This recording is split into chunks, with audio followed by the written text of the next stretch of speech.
সরকার আপনারা আন্দোলন করেন, আপনারা সাইডে আন্দোলন করেন, আন্দোলন করেন,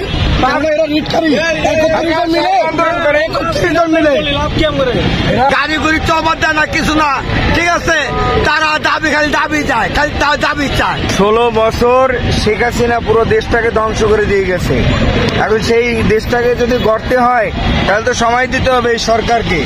সেই সময় না দিয়ে এরা সাধারণ মানুষদেরকে, এই জায়গাটা আপনারা জানেন খুবই গুরুত্বপূর্ণ একটা জায়গা, এটা হচ্ছে শাহবাগের যে পিজি হসপিটাল, এটা মেইন জায়গা, এখানে রুগীরা আসে, সাধারণ মানুষেরা আসে, চলাফেরা করে, একেবারে মেইন জায়গা।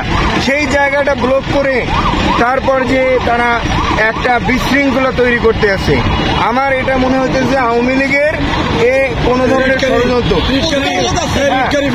2 দিন পরে পরে তারা আন্দোলন করে এবং ফেল গ্রুপ হচ্ছে আমাদের নামে রিট করছে, ওরা এটাই 2 দিন পরে সরকারকে এতগুলো ডিভোর্স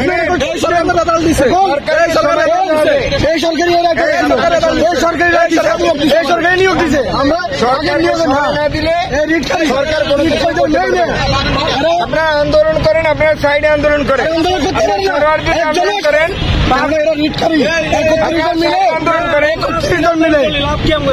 31 জন মিলে 6531 জনকে কষ্ট দিচ্ছে। এরা 31 জন, ওখানে অনেকগুলো মেয়ে আছে যাদের মা বাবা নাই, ডিভোর্স। আমরা করবো আমাদের অধিকার, আমাদের জন্য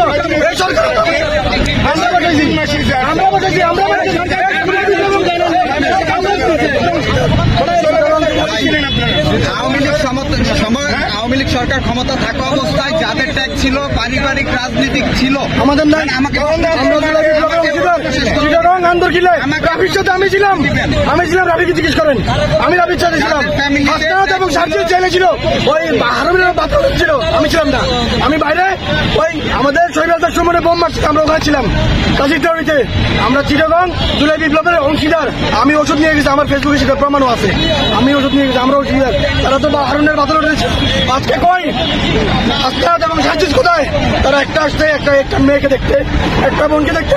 এই রিটকারীরা আমাদেরকে যে কষ্টগুলো দিচ্ছে, তাদের কি মানবতা নাই? 16 বছর আমরা কষ্ট পাইছি, 16 বছর আমরা কষ্ট পাইছি। ওরা তখন আরামে ছিল, এখন আরামে আমরা নাই। কত বছর যুক্ত ছিলেন? আমি কত বছর যুক্ত ছিলেন? 3 বছর ব্যাংকে। আওয়ামী লীগ সরকার ক্ষমতা থাকা অবস্থায় যাদের পারিবারিক রাজনৈতিক সম্পর্ক ছিল তাদের চাকরি হয়েছে, এবং অন্তর্বর্তী সরকার আসার পর তাদের চাকরি এটি পুনরায় হাইকোর্টে রিট করে তাদের চাকরি প্রমাণ সহকারে করা হয়েছে, বাতিল করা হয়েছে। তো এই বিষয়টিকে আপনারা কিভাবে দেখছেন? তাহলে কি আপনাদের ব্যক্তিগত কোনো রাজনৈতিক সম্পর্ক নেই? আমাদের কোনো ব্যক্তিগত ভিডিওটা কোথায়? ওরা রায়ের আগে রায় জানে, এই আইনজীবীরা, এই বিচারপতিরা, ওরা রায়ের আগে ওদেরকে বলে দেয় রায় কালকে কি হবে, 3 দিন পরে কি হবে, আমাদেরকে বলেন, আমরা জানি না। আমরা তো সরকারের উপরে বিশ্বাস করে বসেছিলাম। আমরা কখনো লাঞ্ছিত, এখনো লাঞ্ছিত, জুলাই বিপ্লবের অংশীদার হয়েও আমরা লাঞ্ছিত। এই ইউনূস সরকার ডক্টর ইউনূস এই নারীদেরকে নিয়ে কাজ করে আজকে উনি এই পর্যায়ে, এবং বাংলাদেশের গর্ব, নোবেল বিজয়ী উনি। আজকে 5টা দিনে মেয়েরা রাস্তায় বসা, খাচ্ছে কি, দেখতেছে কি, থাকছে কোথায়, নিরাপত্তা নাই। উনি কি একবার এসে দেখছে যে অনশনে মেয়েগুলো বসছে? আমার মেয়েগুলো, আমি এদের অভিভাবক, আমি একটু গিয়ে দেখি আমার এই মেয়েগুলোকে। একবার স্যার আসে নাই, স্যারে মেয়েদেরকে নিয়ে কাজ করে আজকে এখানে, কিন্তু একটা বার মেয়েদের কাছে আসে নাই। হাসনাত একবার আসে নাই, একটা বার আসে নাই। জুলাই বিপ্লবের অংশীদার আমরা ওখানে অনেকজন ছিলাম, আসে নাই। আমার পয়সা, আমার নাম, আমি চিরং থাকি কাজী তৈরিতে। কি জানাইছিলেন? জানাইছি। ওরা জানে না, পুরো মিডিয়া আপনারা জানেন, ওরা জানে না। আন্দোলনের আগে জানাইছিলেন? আন্দোলনের আগে দেখা করতে গেছি, দেখা করে নাই, দেখা করে যে আমাদের সুযোগ দেয় নাই। আমরা ওদের কাছে বারবার গেছি, আমরা ওদেরকে বারবার বলছি যে আমাদেরকে একটু সুযোগ দেন, আমাদের এটা ন্যায় বিচার করেন। আমরা বাচ্চা দূরে যাইছি, আর কিচ্ছু না, আর কিচ্ছু আমাদের কেউ। সরকারকে কোনোভাবেই সময় দিচ্ছেন না, আপনি সরকারকে কোনোভাবেই সময় দেন না। আপনি সরকারকে সময় না দিয়ে আপনি এই রাস্তা বন্ধ করে দিতেছেন, ঘন্টার পরে ঘন্টা। এই একটা মেইন রাস্তা, এটা গুরুত্বপূর্ণ রাস্তা, সেই রাস্তাটা আপনারা বন্ধ করে দিতেছেন। এটা এটা তো ঠিক না।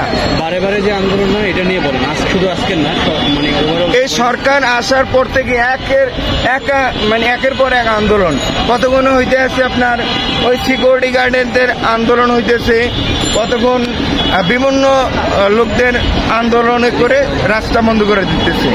এই রাস্তা বন্ধ করাটা তো ঠিক না, কারণ এই রাস্তাটা বন্ধ করলে আপনার সবার কষ্ট হবে, আমাদের সাধারণ মানুষের কষ্ট হবে। আমরা এই কষ্ট চাই না। আমরা 16 বছর আপনারা কইছিলেন, শেখ হাসিনার সময় আপনারা কইছিলেন, রাস্তায় তো আপনারা 1 মিনিটও টিকতে পারেন না। এই সরকার তো গুলি চালায় না, এই সরকার তো শুধু একটু পানি দেয়, কিন্তু ওই সরকার তো ডাইরেক্ট গুলি করিয়া রাস্তায় একেবারে শোয়াই দিচ্ছে ওই সরকার। তখন আপনারা কোথায় ছিলেন? তখন আপনাদের দাবি দেওয়া কোথায় ছিল? আপনারা এখন আসছেন দাবি দেওয়া নিয়ে, এখন আপনারা রাস্তা বন্ধ করবেন আর আমরা সাধারণ মানুষেরা বসে থাকবো? আমরা কোনোভাবে এই সরকারকে আমরা প্রশ্নবিদ্ধ করতে দেব না। আমরা এই সরকারের পক্ষে এবং এই আমাদের দিয়ে আমাদের জীবন দিয়ে আমরা এই সরকারকে বসাইছি, কোনোভাবেই আমরা এই সরকারকে ব্যর্থ হতে দেব না। এটাই হচ্ছে আমার কথা। আমরা এই সরকারের পাশে আছি এবং পাশে থাকবো। আপনাদের দাবি দেওয়া থাকলে আপনারা ওই যে ওখানে দেখেন, ওখানে তারা রাস্তার পাশে আন্দোলন করতেছে, ওখানে ব্যানার নিয়ে আন্দোলন করতেছে, সেটা আপনারা দাবি দেওয়া জানান। আপনারা কেন বন্ধ করতেছেন? আপনারা সরকারকে কেন বিপদে ফেলতে চান? হ্যাঁ, সরকারকে বিপদে ফেলা মানে 18 কোটি মানুষদেরকে বিপদে ফেলা। আমাদের এই সরকারকে টিকিয়ে রাখার জন্য যা যা প্রয়োজন তা আমরা করবো ইনশাল্লাহ। কারিগরি চৌবাদ দেয় না, কিছু না, ঠিক আছে। তারা দাবি খালি দাবি চায়, খালি তারা দাবি চায়। এটা কিসের দাবি চায় তারা? এটা আমার বর্ষা। এই বিষয়টিকে কিভাবে দেখছেন? এই যে কয়দিন পর আন্দোলন, এই যে আজকে আমি দেখলাম, আবার কালকেও দেখলাম, তার আগের দিনও দেখলাম, তার কি দাবি চায় তারা? আর দেশটা তো মগের মুলুক না, ডক্টর বলছে এবং টাকা পয়সা এবং তো তার তো এমন তো ব্যাংক ব্যালেন্স নাই যেমন দেওয়া দেবো। দেশটাকে নিয়ন্ত্রণের ভিতরে আনতে হবে, একটা নিয়ন্ত্রণের ভিতরে আনতে হবে, তারপর না দেশটা ঠিক হবে। তার আগে যদি তারা যদি ওটা দাবি করে হবে না, এটা এই আমার বক্তব্য।